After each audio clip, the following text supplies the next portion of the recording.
Alright, this is 2007 Gsxr 1000.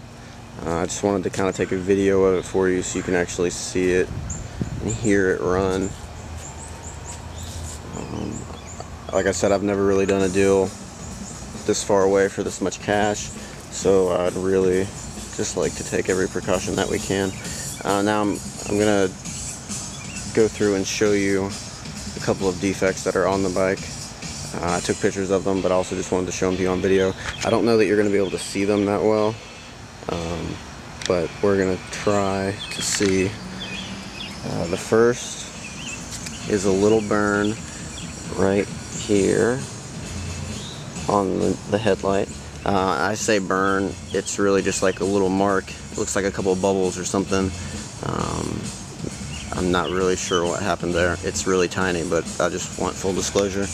Over here, when I installed this body kit, it didn't fit exactly perfect, so I had a couple issues with a couple screws right there. You can see that. See, there we go. Right there, if you can see that, there's a little crack where one of the screws went in. It's really small. Right up here, because all of the tabs didn't fit perfectly, I have a red twist tie actually holding this piece in here just firmly. Look, you can sit there and see there's nothing weak about it. It's on there good and firm. It's just there for protection, but it is red, so it blends in. You can't really see it.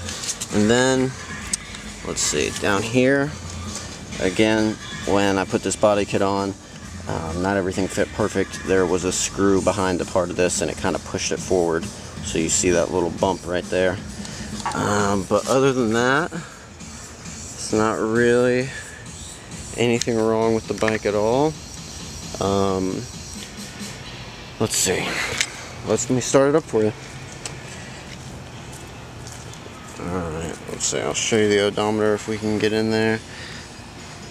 There we are, 3236.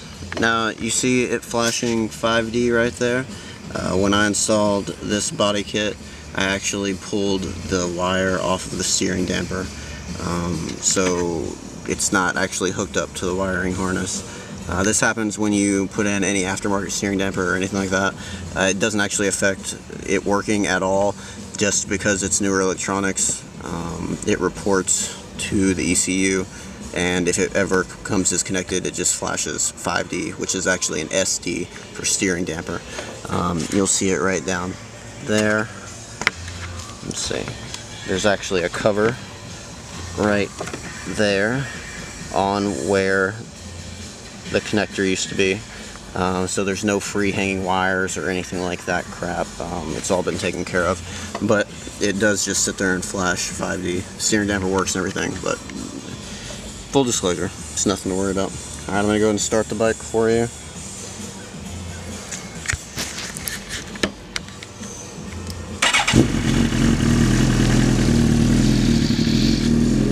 Starts right up. I'm not sure how the sound is going to be in this, but I'm going to rev it up a few times. Hopefully you'll be able to hear it, and hopefully it'll sound good on video. I want you to know this bike sounds amazing when you rev it up. It's one of the best sounding bikes that I've heard. It's got a full exhaust, 4-into-1 instead of the normal 8-into-2 that came stock with it.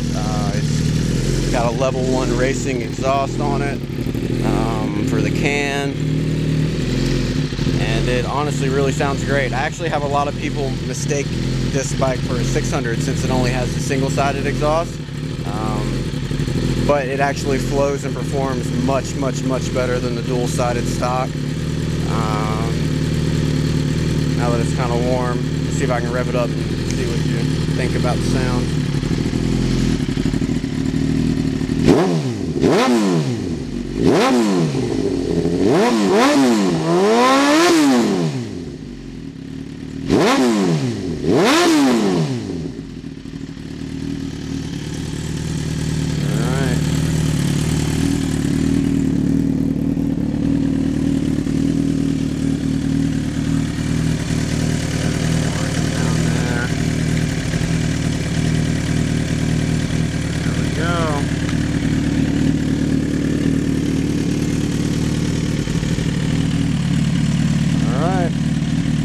And that's my 2007 Gsxr 1000.